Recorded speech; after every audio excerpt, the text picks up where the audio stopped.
Hello student, कैसे आप सभी लोग। मेरी आशा होगी कि आप स्वस्थ होंगे और मज़े कर रहे होंगे। ओके, और नवरात्र की मौसम चल रही है तो आप घूम भी रहे होंगे, जहाँ तक मुझे उम्मीद है। ठीक है, अब हम क्या जानते हैं कि आज चैप्टर 10 तरंग प्रकाशिकी के बारे में जानेंगे। ओके, तरंग प्रकाशिकी के बारे में जानना है। चैप्टर 10 है और चैप्टर 9 के पूरे थ्योरी और डेरिवेशन जितने थे मैंने अपलोड कर दिए हैं। और उसके बाद आपका जो बचता है वो है न्यूमेरिकल। ओके, जो बचता है वो आपके पास न्यूमेरिकल है, उसको भी हम जल्द ही करा देते हैं। तो बताया मैंने कि जैसा कि उस चैप्टर के जो न्यूमेरिकल्स हैं वो बताए जाएंगे कुछ न्यूमेरिकल, और महामैराथन जब चलेंगे तो उसमें पूरे भर के न्यूमेरिकल उनकी दी जाएगी। और उससे इम्पॉर्टेंट न्यूमेरिकल भी आते हैं, ऐसे हम नहीं कह सकते कि नहीं आते हैं, आते हैं उसके लिए इम्पॉर्टेंट न्यूमेरिकल्स।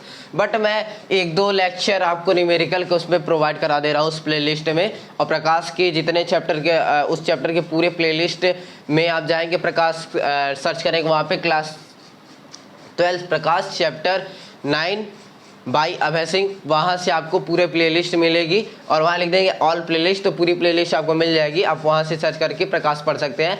अब ये तरंग प्रकाशिकी है, तरंग प्रकाशिकी के भी मैं प्लेलिस्ट तैयार कर दूंगा, उसको भी आप जा करके वहाँ से पढ़ सकते हैं। ओके, यूट्यूब पे सर्च करके। ओके, और मैं प्रकाश में कुछ न्यूमेरिकल प्रोवाइड करा के उस प्लेलिस्ट में डाल देता हूँ, उसको भी आप लोग देख लेंगे। बहुत ही अच्छी जानकारी इसमें रहती है।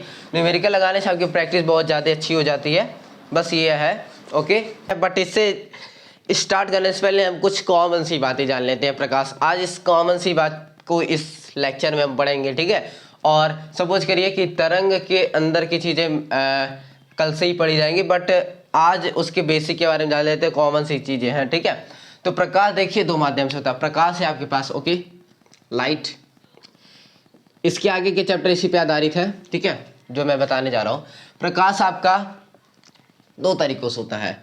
एक तो तरंग होता है, ठीक है, और एक तो कण होता है। ये दो चीजें होती है, एक तरंग और एक कण। ठीक है, ओके, तो तरंग क्या होता है और कण, तो तरंगों में तो आप तरंग जानते हैं। ठीक है, तरंग आपका दो पार्ट्स होते हैं। इसके तरंग के कितने पार्ट्स होते हैं? दो पार्ट्स, आपने पढ़ा होगा। ठीक है, तरंग के दो पार्ट्स होते हैं, एक क्या होता है अनुदैर्ध्य और एक क्या होता है अनुप्रस्थ।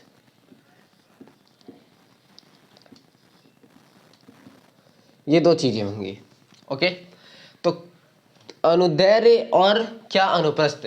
ठीक है, अनुदैर्ध्य में कौन सी तरंगें आती हैं? जैसे देखिए, सपोज करिए आपके पास, आपने पढ़ा होगा प्रकाश के परावर्तन अपवर्तन पढ़े हैं, जो कि आपने कॉमन सी बात है, क्लास 10 से आप पढ़ते आ रहे हैं। ठीक है, तो ये चीजें तो आप जानते होंगे कि प्रकाश जो तरंग है इसमें क्या आ जाएगा आपके पास,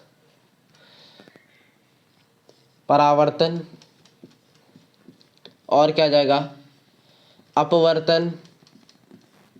ओके, परावर्तन, विवर्तन, और क्या व्यक्तीकरण। ओके, ये क्या दिया हाइगेंस। इस चैप्टर में हाइगेंस इंपॉर्टेंट है। तो हाइगेंस ने कहा, हाइगेंस ने अनुदैर्ध्य के आधार पर परावर्तन, अपवर्तन, विवर्तन और व्यक्तीकरण, ये चीजें उन्होंने बताई। ठीक है, बट आप जानते, हमको ये जानना है कि इसमें प्रकाश में परावर्तन होता है, अपवर्तन भी होता है, और विवर्तन और व्यक्तीकरण, और एक ध्रुवण, ध्रुवल लिख रहे हैं, ध्रुवण। ठीक है, तो ये पांच चीजें होती है। बट हाइगेंस के अनुदैर्ध्य के सिद्धांत पर आपने क्या दिया कि परावर्तन, अपवर्तन, विवर्तन, व्यक्तीकरण, बट उन्होंने ध्रुवण को छोड़ दिया। प्रकाश का जो ध्रुवण होता है हाइगेंस ने छोड़ दिया। ठीक है, कहा कि हाइगेंस के ने अनुदैर्ध्य के आधार पर ये जो ध्रुवण है इसकी व्याख्या नहीं कर पाया उन्होंने। ठीक है, ओके, बट जैसे ही क्या अनुप्रस्थ, अनुप्रस्थ क्या फ्रेनेल, फ्रेनेल का नाम आपने सुना होगा या नहीं, ये साइंटिस्ट है। ओके, आप सुन लीजिए, फ्रेनेल, फ्रेनेल। ओके, तो ये जो थे इन्होंने क्या किया, ये जितनी आपके पास होती हैं परावर्तन, अपवर्तन,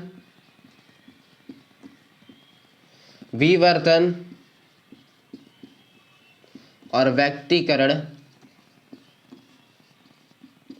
और एक आपके पास बचता है ध्रुवण। ये सब की व्याख्या किसने की? फ्रेनल ने की, ठीक है। ये सभी की व्याख्या फ्रेनल ने की। और अब आप ये जानिए, ठीक है, तो आपने अपने गाइड में यदि पढ़ा भी होगा, यदि कोई भी आपने गाइड खरीदा होगा, तो आप सीधे सीधे जानते हैं प्रकाश अनुप्रस्थ तरंगे होती है, अनुदैर्ध्य तरंगों को बहुत कम देखे होंगे आप। यदि ऑप्शन में रहता है अब विकल्पी में, तो कहते हैं आप अनुप्रस्थ पे टिक लगाते हैं। ऐसा क्यों लगाते हैं? क्योंकि क्या होती है इसमें, फ्रेनल ने अनुप्रस्थ तरंगों के अंदर परावर्तन, अपवर्तन, विवर्तन, व्यक्तीकरण और ध्रुवण, ये सभी के बारे में इन्होंने खोज किया। परावर्तन आप जानते होंगे, अपवर्तन भी जानते होंगे, विवर्तन नहीं जानते होंगे, तो विवर्तन जान लीजिए क्या होता है। विवर्तन आपको जो एक जाली आपने देखा होगा, ठीक है, घर के अंदर जाली होती है, कॉमन सी बात है, घर के अंदर तो जाली होती ही है, ठीक है। तो और यदि सपोज करिए जाली को ना देखिए तो ये रख दीजिए, ये है, ठीक।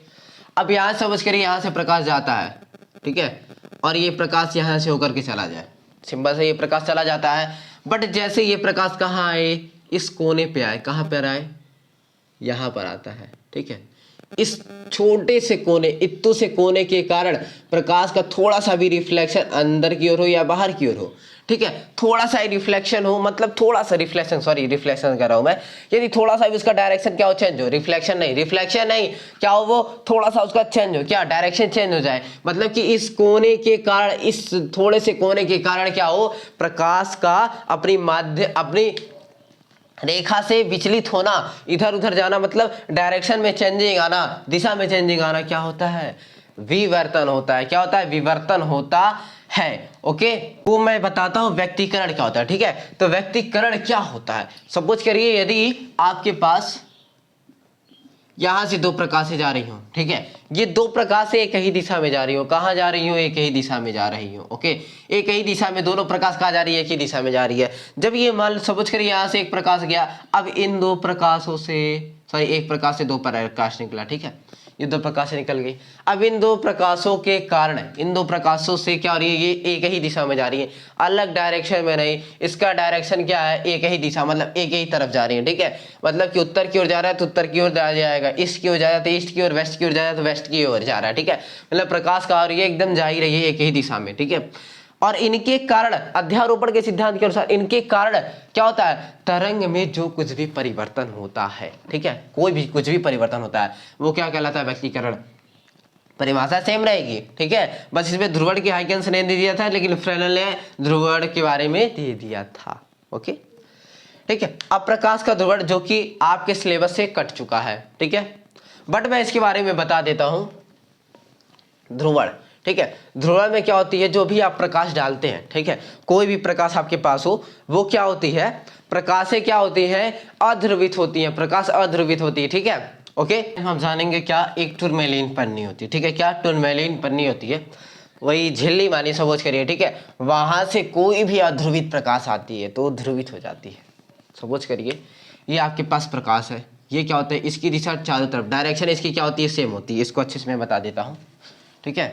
सपोज करिए ये आपके पास प्रकाश, इसकी जो डायरेक्शन है सेम है, हर जगह क्या है, इसकी तीव्रता, मतलब कि ये हर जगह घूम सकता है, ठीक है सब। और ये मान लीजिए आपके पास टूरमैलीन पन्नी है, ठीक, झिल्ली है आपके पास, यहाँ से क्या हो रहा है इसका, यदि ये अंदर जा रही है, ठीक है, तो ये ध्रुवित हो जाएगी। इसकी डायरेक्शन क्या हो जाएगी, एक प्लेन हो सकती है, ऐसे लंबवत भी हो सकती है, ठीक है, या फिर ये इसकी डायरेक्शन से ऐसी हो सकती है, सेम हो सकती है, कहीं भी इसकी चेंजिंग नहीं, ठीक है। ये अध्रुवित प्रकाश से ये क्या होगी, ध्रुवित हो गई, इस डायरेक्शन में हो सकता है या इस डायरेक्शन में हो सकता है, ठीक है। तो यही क्या होता है, प्रकाश का ध्रुवण, इसीलिए इसको क्या कहते हैं, फ्रेनेल। फ्रेनेल क्या होता है, इसको फ्रेनेल महोदय ने, इसको फ्रेनेल ने दिया, ठीक है, तो ये चीजें दे दी। अब हम जानेंगे क्या, कण। तो प्रकाश तो दो प्रकार, तरंग के बारे में हमने अच्छे से कॉन्सेप्ट क्लियर हो गया कि नहीं, प्रकाश को कौन सी तरंग कहते हैं, अनुप्रस्थ तरंगे कहा जाता है, ठीक है। फ्रेनेल ने इसमें सभी बातों को स्पष्ट किया।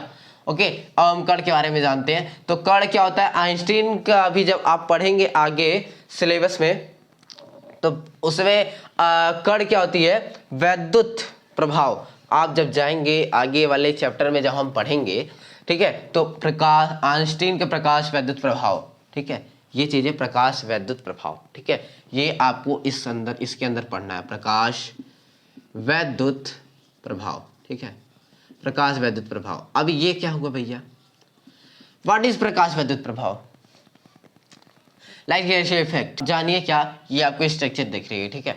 मतलब यहाँ पे कोई आपके पास क्या है, धातु है, ठीक है।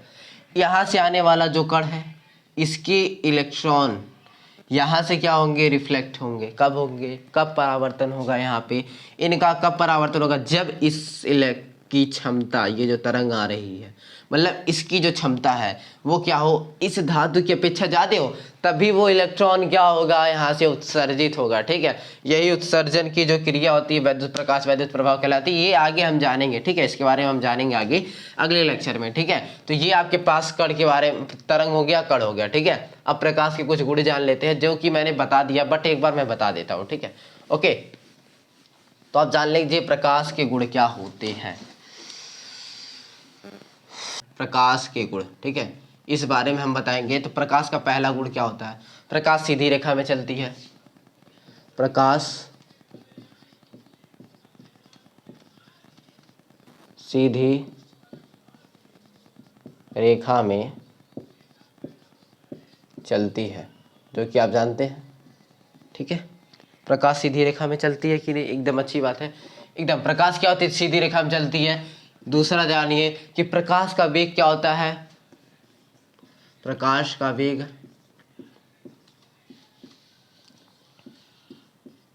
निर्वात में, ठीक है, क्या, निर्वात में 3 × 10⁸ मीटर प्रति सेकंड होता है, ठीक है।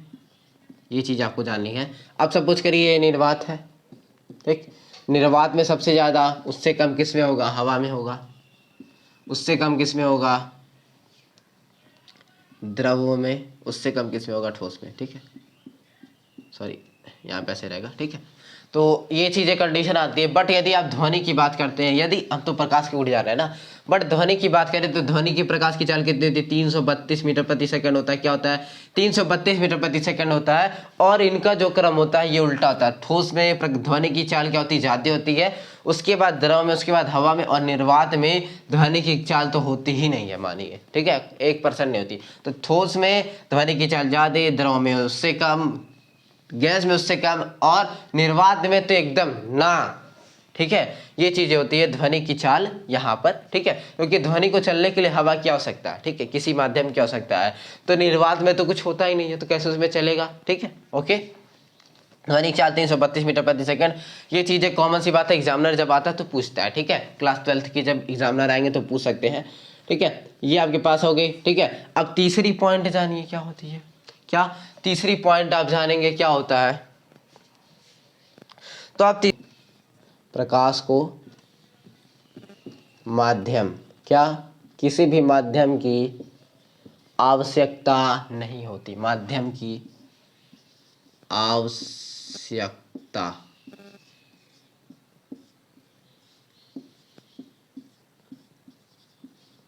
नहीं होती, ठीक है। ये चीजें आप जानिए कि प्रकाश को किसी भी माध्यम की क्या होती है, आवश्यकता नहीं होती है, ठीक है।